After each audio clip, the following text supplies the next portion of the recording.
Today, we're doing a really critical mission. We're going to be dissecting a major shift in federal data policy. It's one that moves some of the most protected personal information you can have in this country, your Social Security records, right into the world of immigration enforcement. Right. And for months, this was happening quietly. The Social Security Administration, an agency you just associate with retirement checks, was sharing data with the Department of Homeland Security. But now it's official. And that's the key. This isn't some informal agreement anymore. It's a formalized, institutionalized process. And so for our deep dive, we're going straight to the source. The legal framework itself. Exactly. A document called the Computer Matching Agreement, or CMA. The specific one is SSA match number 1010. And this document, the CMA, it formalizes the transfer of really sensitive Social Security and supplemental security income data, SSI data. It does, and in doing so, it turns that data into a really powerful and permanent tool for immigration enforcement. Okay, so let's unpack that. We want to get past the headlines today and really get into the source documents themselves.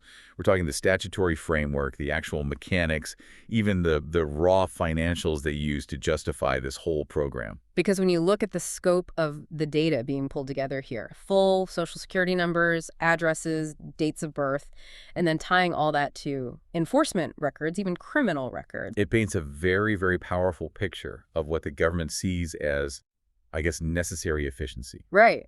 And the goal for you, the listener, is to understand not just the purpose and the mechanics of this, but the sheer scale of it and the profound privacy risks that come along with it. We have to go beyond just the fact that data is being shared. We do. We need to explore how this massive data consolidation then feeds into other systems, especially the ones being used for, say, election integrity and voter verification. So that's the central question for us today. How can this one specific, expansive, and now very official use of Social Security data that's supposed to have these rigorous protections, how can it be used for determining benefit eligibility on one hand? And at the same time, be used to build up a much broader federal infrastructure for immigration and electoral enforcement.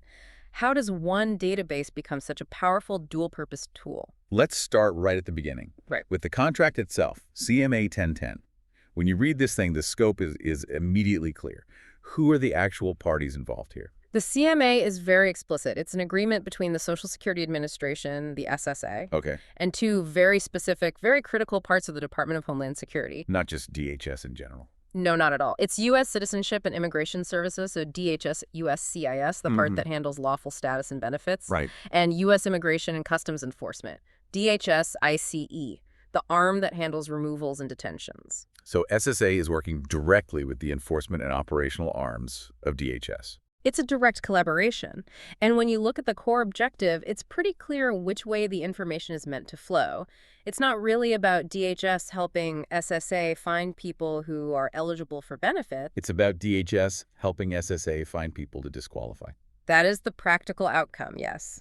The stated purpose is for DHS to give information to the SSA to identify non-citizens who fall into two buckets. Two buckets. What are they? First, those who have voluntarily left the U.S., and second, those who have been formally removed from the U.S. And once DHS makes that identification, what does SSA do? Well, then the SSA's mandate kicks in. They take that DHS data, and they have to determine if a mandatory suspension of payments is needed or just non-payment of benefits. Now, we're talking about both the big federal retirement and disability program. Right, RSDI or Title II. And also supplemental security income, SSI. Yes, Title S66. Wow. And they also have to see if they need to recover any overpayments that might have happened. The whole thing is centered on enforcing legal residency requirements for benefits. The sources are also really specific about the language they use, especially the term non-citizen. Is this just a general term or is it a specific legal one? Oh, it's absolutely tied to enforcement law. The agreement says that non-citizen is synonymous with the word alien as it's defined in the Immigration and Nationality Act, the INA. And that definition is what? It's incredibly broad. The INA defines it as any person not a citizen or national of the United States. So by using the INA's definition, they're really grounding this whole program in immigration enforcement law. They are. It solidifies that this operation, even though it's being administered by the SSA, is fundamentally an immigration enforcement tool at its core. That brings up a really interesting legal point. I mean, the SSA's main job... So where does the agency get the the legal authority, the statutory authorization to do this kind of massive data sharing for enforcement. It all comes from the SSA's legal obligation to protect the integrity of its benefit programs. Congress actually built these requirements right into the Social Security Act itself. So this isn't the SSA just deciding to do this on its own. Not at all. They're basically fulfilling specific legal mandates that are already on the books. Okay, let's break some of those down. Let's start with SSI, the Supplemental Security Income Program. That one is heavily based on residency. Right. For SSI, the key part of the law is Section 1611F, and it's very clear. It says, an individual is ineligible for any SSI benefits for any month they are physically outside the United States. Any month? Any month. And it goes further. If someone is absent for 30 consecutive days, the SSA has to treat them as if they're still outside the U.S. until they've been back for another 30 consecutive days. So the DHS data on who has left the country becomes essential for the SSA. It becomes mandatory for them to comply with the law. That data link is what lets them monitor those long absences and suspend the SSI benefits like they're required to. So that's SSI, which is about physical presence. But what about the huge Retirement Survivor and Disability Program, RSDI, or Title II? Those benefits are based on work credits people have earned, not just where they live. That's where the most direct enforcement mandate comes into play. It's under Section 202 of the Social Security Act. And what does that one say? This one is, well, it's basically a straight order. It requires the Secretary of Homeland Security to notify the Commissioner of Social Security when certain people, they call them number holders or NHs, are formally removed from the United States. So DHS has to tell SSA. They have to. And once SSA gets that notification, any Title II benefit payments to that removed person are prohibited. They're cut off. Until when? Until that person is lawfully admitted for permanent residence in the U.S. again. So this part of the law basically turns DHS into a required informant, and it forces SSA to act on those formal removal orders. And stepping back for a second, the SSA also just has a general legal requirement to verify eligibility for its programs, right? Absolutely. Section 1631 NF of the Act gives the SSA broad authority to ask other federal agencies for any information it needs to verify SSI eligibility. So when SSA and DHS defend this CMA, they're framing it as just fulfilling that existing duty. Exactly. They argue that this is a legal necessity for managing public funds responsibly, and that computer matching is just the most efficient, modern way to do it. They frame it as if it's not really optional. Okay, this is a pretty sophisticated operation. We're talking about computers comparing privacy-protected records across these massive federal databases. Yeah. That kind of thing doesn't just happen without some kind of specialized legal oversight. No, it doesn't. And the foundational law for that is the Computer Matching and Privacy Protection Act of 1988, the CMPPA. So this law has been around for a while. It has. And it exists for a very specific reason. Congress understood, even back then, the immense privacy risks that come with letting agencies compare huge databases by computer. So the CMPPA is what requires this agreement, this CMA, in the first place. It mandates a written agreement, just like the CMA, anytime federal agencies are going to compare computerized records that are protected by the Privacy Act in order to determine someone's eligibility for a federal benefit program. So this CMA 1010, it's not just a policy paper. It's a legal contract. It's a legal contract required by the CMPPA, and it has to spell out all the terms, the conditions, the privacy safeguards, or, as we'll get into, the lack of them in some cases. This is where the whole thing seems to become permanent. It's a detail that was sort of buried in the summary. But the SSA didn't just sign this agreement. They went and formally changed their own system of records. Can you talk about that? The SORN update for the master files of SSN holders. This is maybe the most critical piece of the puzzle. The SORN update, that's the System of Records Notice for the Numinent system, which is record number 600058. And the Numinent is basically the master file for every Social Security number ever issued. It's the crown jewel. And a SORN, it's a public document that describes what info a federal system collects, how it's stored, and crucially, how it's used. The SSA formally modified this SORN, effective December 12th, 2025, to add something new. What did they add? They added a new routine use. Routine use. That sounds like bureaucratic jargon. Why is that so significant for privacy? It's a total game changer. Under the Privacy Act, an agency can't just disclose your records without your written permission unless there's a specific exception. Routine use is one of the biggest exceptions. So what does it mean? It means the agency has officially determined that a specific type of disclosure is compatible with the original reason the information was collected. So by calling this disclosure to DHS a routine use of the Numinant system. They're establishing that sharing your citizenship and immigration status with DHS is now a normal, authorized, and expected function of their main database. So SS is basically putting it on paper saying, it is now routine for us to share your status with DHS. Precisely. Before this change, they needed a specific temporary agreement like the CMA to make the disclosure legal. Now, they've baked that disclosure authority right into the rules of the system itself. It fundamentally changes the nature of the SSA database. From a tool for administering benefits To an institutionalized source of intelligence for federal immigration enforcement. It moves the SSA from being, you could say, a reluctant partner into being a fully integrated part of the enforcement infrastructure. And just to be clear on how serious this is, there's a federal law, 42 U.S. Code Section 1306, that generally makes it a felony to disclose SSA information improperly. Yes, but by creating these specific regulations like the SORN update, the SSA has legally carved out a huge exception to that general rule of data secrecy. So the very protections that were put in place for Social Security numbers are now being formally diminished for everyone in the system. Especially for non-citizens or for anyone who might be mistakenly flagged as one, it's a permanent change to the privacy landscape of that data. Okay, so that legal foundation is now set in stone. Let's get into the mechanics. How does this actually work? The CMA describes two different pillars of data matching. Let's start with Mechanism 1.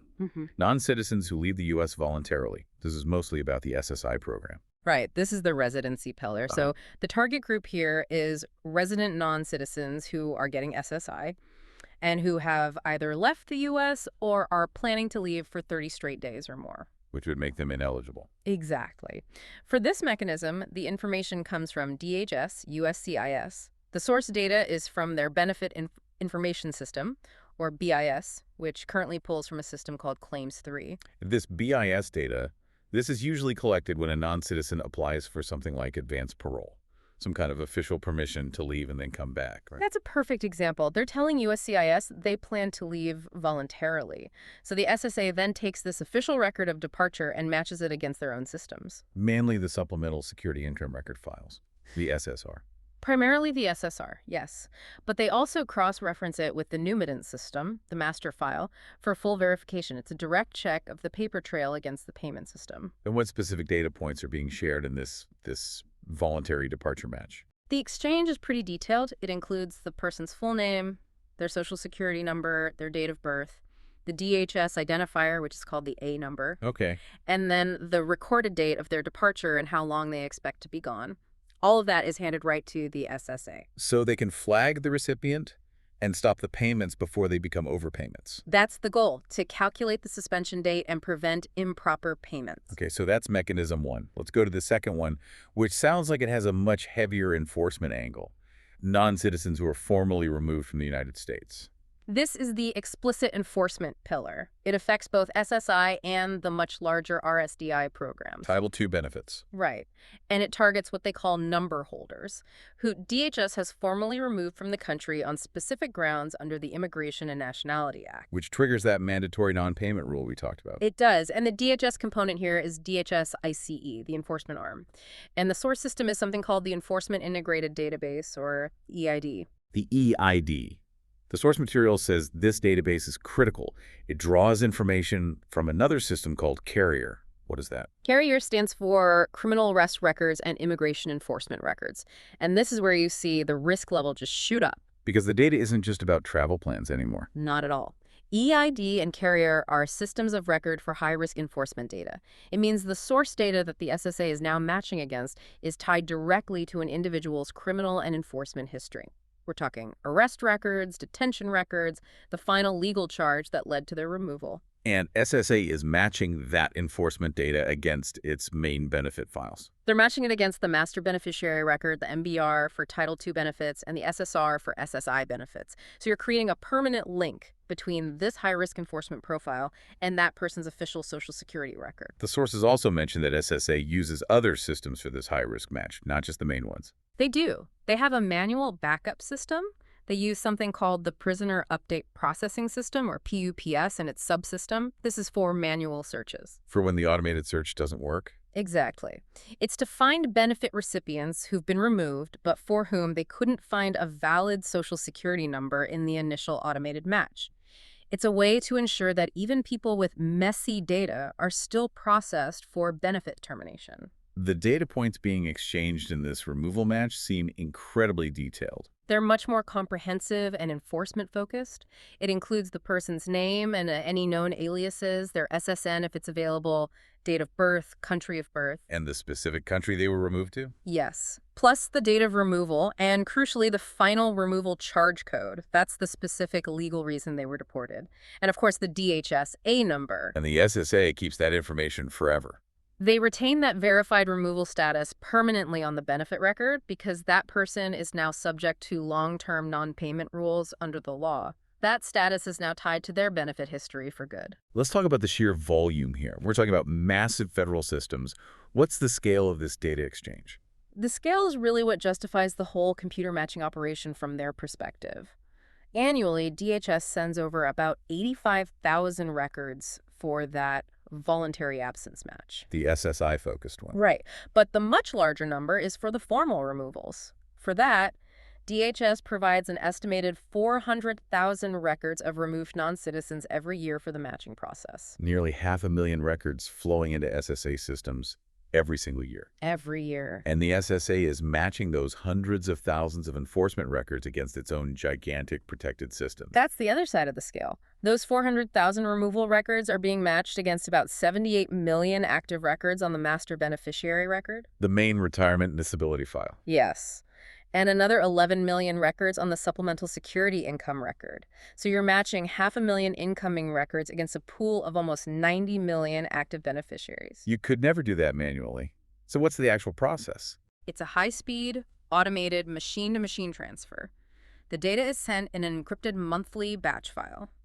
The goal is maximum speed and maximum efficiency to identify people whose payments have to be stopped. But when you have that many records being cross-referenced every month, any potential error rate, even a tiny one, can translate into a huge number of actual mistakes. okay. And that becomes a key point of risk later on. So now we get to the core reason for formalizing all of this. Every federal program has to justify its cost. And the CMA lays out a very clear cost-benefit analysis. What's the main justification? It's pure fiscal prudence, at least how they present it. The SSA and DHS state very clearly that computer matching is the most efficient, economical, and comprehensive method for doing this. They're arguing that there's no other responsible way to manage benefit payments and prevent huge overpayments. Exactly, that this technological integration is a necessity. Okay, so let's look at the numbers. What's the bottom line? How much money are they actually saving compared to what this costs to run? The fiscal snapshot they provide is, frankly, impressive. The total cost to run the whole matching operation that covers IT, staff, administration is incredibly low. Just $87,929. $88,000. And what's the return on that? Against that tiny cost, the matching operation is estimated to save $699,751 in combined RSDI and SSI payments. That's a phenomenal return on investment. That has to be the main driver here for making this permanent. It has to be. The overall benefit-to-cost ratio for this whole data-sharing operation is cited as 7.96 to 1. For every dollar they spend, they save almost 8. And if you break it down by program? It's even more staggering. For the RSDI, the Title II match, the benefit-to-cost ratio is 16.99 to 1, almost 17 to 1. Wow. The SSI ratio is lower, but still very strong at 6.88 to 1. If you're a government agency focused on efficiency, you can't argue with those numbers. They provide the undeniable justification for the project. Let's get into the specifics in the fiscal year 2023 data they used. For that first group, the voluntary departures on SSI, what was the impact? The matches were very effective from the SSA's point of view. The alerts led to a suspension of recurring monthly payments in about 26% of the sample cases. And the average payment was pretty significant. It was. The average suspended monthly payment was $1,276.18. So the estimated future savings, just by stopping those payments, was about $214,000 for that fiscal year. And what about the other group, the one tied to formal removals, which is bigger and affects both programs? For the SSI removal cases, the match was successful in about 16% of the cases, but the average suspended monthly payment was even higher here, almost $2,100. Which led to even bigger savings. Right. Estimated future monthly savings of around $314,000. These aren't just small administrative fixes. They are stopping substantial federal payments to people who are legally ineligible. And then finally, the largest program of all, the RSTI, the Title II, removal results. For Title II, the suspension rate was a bit lower, about 7.7% of cases. But because the average RSDI payment is still high, about $1,020, the estimated future savings were still very significant, around $159,000. So it's fiscally rewarding across the board. It confirms that the matching program works as intended, financially speaking. I thought the detail in the CMA about trying to recover retroactive payments was very telling. It shows what they realistically expect to happen. It really does. So while the matches did identify millions in past overpayments, the CMA specifically excludes the recovery of that money from its financial benefit calculation. Why? Because they note that actually recovering money from people who have been formally removed from the country is highly unlikely. So the whole operation isn't really about getting back old money. No, it's about preventing future erroneous payments. The real justification is building a permanent infrastructure for future fiscal monitoring. That's the prize. So to the agencies, the numbers are undeniable proof. The system works, it saves a lot of money, and it's the most efficient way to do it. So moving from that quiet data sharing to a formal, permanent system is just. It's just logical from their perspective. The financial math is crystal clear. But that immense efficiency is built on two things: consolidating highly protected personal data and aiming it directly at enforcement. That cost-benefit analysis is done purely in dollars and cents. And it ignores the human cost. It ignores the human cost and the massive privacy implications of building this consolidated enforcement database. Which brings us to the broader context. Okay, we've established that SSA data is now permanently linked to DHS enforcement through this agreement. But this data isn't just sitting there, it's being fed into a much bigger project, right? The overhaul of the DHS SAVE system. This is the critical connection point. The SAVE system, Systematic Alien Verification for Entitlements, was originally designed for state and local agencies to verify an immigrant's ID number one case at a time. So it was for targeted checks. Right. But adding confidential SSA data, especially full Social Security numbers, and the numinant records that show lawful status, that's the data that's formalized by the CMA. It allows DHS to do bulk searches for the first time. It moves the system from targeted verification to having the potential for mass surveillance. That's the leap. The SSA's authorization to share citizenship status directly enables this dramatically expanded capability within the DHS system. So what kind of picture does this consolidated data paint of a person? It paints a very invasive and comprehensive picture. It links up information that used to be in separate silos. We're talking about combining your SSN, name, address, date of birth, your core identity markers. With criminal enforcement records from that ID carrier system. And with detailed immigration histories. This data consolidation creates a single, centralized, government-verified picture of a person's life that is explicitly designed to track their status and flag any discrepancies. And this consolidated data is being used for things far beyond just checking benefit eligibility. The sources confirm that this SSA data within SAVE is being used for, quote, other authorized inquiries. And they specifically mention checking voter citizenship status. And that's the political flashpoint. The link is explicit. The Social Security number data that citizens give to the SSA for their retirement safety net is now feeding directly into the infrastructure used for electoral enforcement. And states are already using this. They are. The sources say at least 21 states and 32 county election offices already had agreements to use SVE to verify voter citizenship, with more signing on. The SSA data is the fuel that lets these states do these checks in bulk. Which leads directly to the core concern here.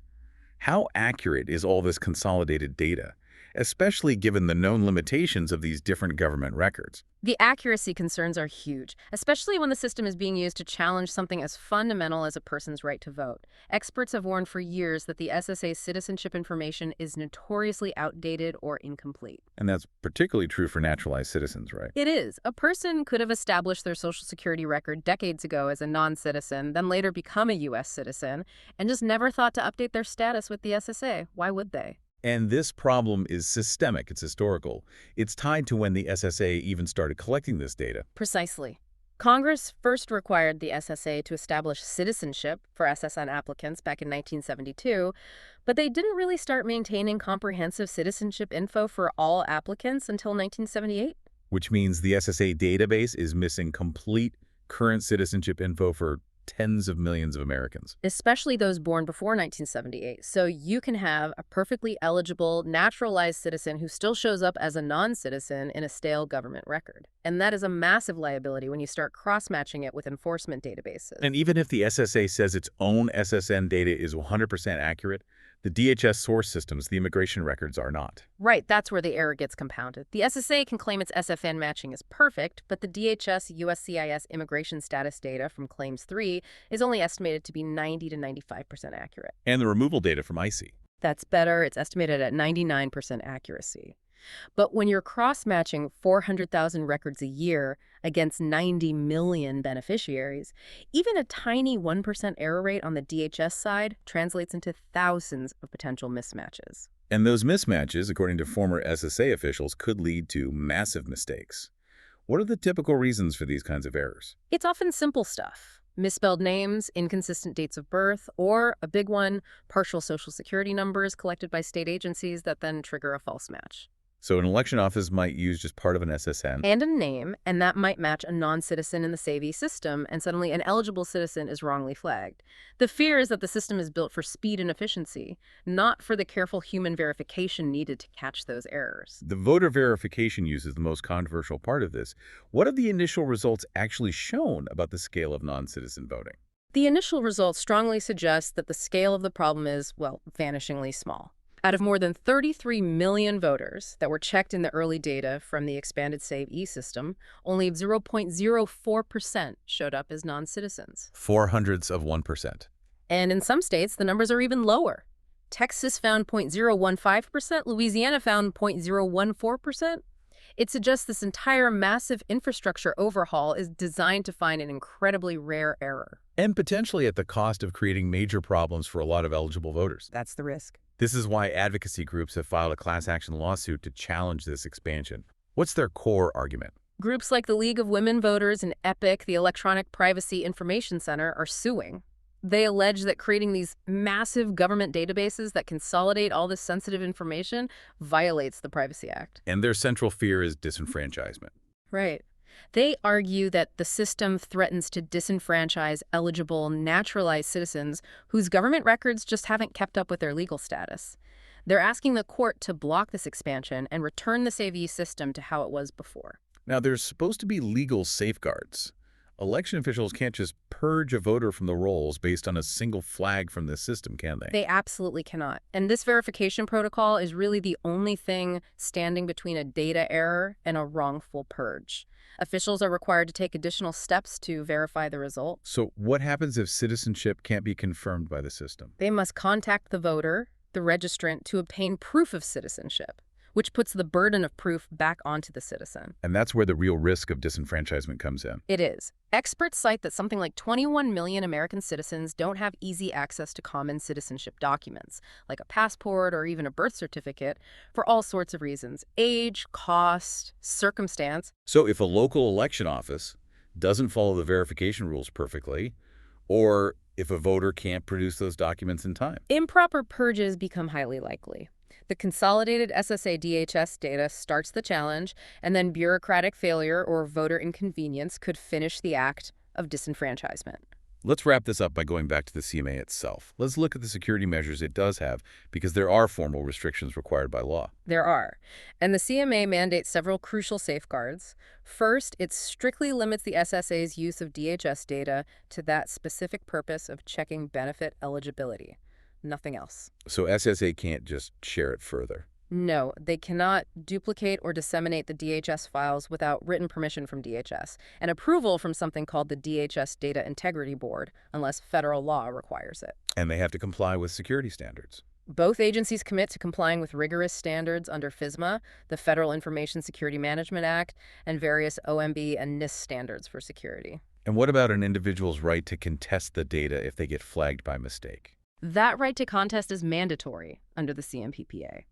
Anyone who's subject to an adverse action, like a suspension of benefits, has to be notified and given a chance to contest the accuracy of the DHS data. How long do they get? Depending on the benefit, they get 30 or 60 days to contact the SSA and challenge it. And crucially, for SSI recipients, if they appeal within 10 days, their payments automatically continue while the appeal is processed. But if they don't respond in time, Then the SSA is legally allowed to assume the DHS data is correct and adjust the benefits. all those safeguards sound pretty robust. But we found a really alarming carve-out within the CMA that seems to undercut the privacy rights for a huge group of people in this match. This is maybe the most potent and long-lasting implication of the whole agreement. It really speaks to a two-tiered system of privacy protection. What does it say? The CMA specifies that for people who are not covered by the Privacy Act or the Judicial Redress Act, DHS will still try to follow fair information practice principles. But right after that, there's this sentence. And it It says, no privacy rights or benefits, substantive or procedural, are intended or should be construed to be created by this computer matching agreement and are not enforceable at law against the United States, its agencies, officers, or employees. that sounds like a legal disclaimer that basically nullifies any enforceable rights. Who is typically excluded from Privacy Act protection? The Privacy Act primarily protects U.S. citizens and permanent residents. The Judicial Redress Act extends some rights to citizens of certain allied countries. So the group that is explicitly excluded here often includes non-resident aliens, people in certain temporary statuses, or those who are unlawfully present. The very population this enforcement database is designed to target. Exactly. So if you are a non-citizen who isn't covered by those two specific laws, your highly sensitive data is being consolidated, linked with enforcement records, and processed by this massive federal machine. But the agreement itself states that those safeguards we just talked about are not legally enforceable rights for you. Correct. For that population, the security measures, the limits on use, the formal ways to contest the data, those are just agency policy. They are not a legally binding contract that you can take to court and enforce. Your data is consolidated and verified, but your legal recourse is severely limited. So we've taken this deep dive into SSA Match 1010, and the fundamental tension here is just, it's impossible to ignore. On one side, you have undeniable efficiency, quantifiable cost savings, almost $700,000 in estimated savings, with a phenomenal benefit-to-cost ratio. And on the other side, you have this massive consolidation of incredibly sensitive personal data, social security numbers, dates of birth, removal records, criminal history, all tied together across the federal government's infrastructure. And while the stated goal is just stopping benefit overpayments, The practical effect is permanently positioning the core Social Security record as a primary source of verified information for immigration enforcement, and through that expanded CVE system for electoral enforcement as well. the SSA's job is to administer benefits, but by making this data sharing routine through the SORN update and the CMA, the SSA is functionally becoming a critical pipeline for the DHS enforcement machine. And that brings us right back to that alarming caveat we found. We have this massive, centralized, verified database of personal information that's going to exist indefinitely, given that the CMA explicitly states that for people not covered by the Privacy Act, no privacy rights or benefits are intended or should be construed by this agreement. The question changes from one of compliance to one of consequence. It does. And so the final question for you to consider is this. What are the long-term implications of allowing such a detailed, verified picture of a person's private life to be centrally consolidated? A picture that will live on federal systems forever, when the population being targeted is explicitly denied legally enforceable privacy rights in the very document that authorizes it all. The infrastructure is now built. This consolidated database is a permanent reality that will persist long after the current administration and political moment fades away. This expanded XIV system, armed with Social Security data, is a powerful new tool in the federal government's toolkit.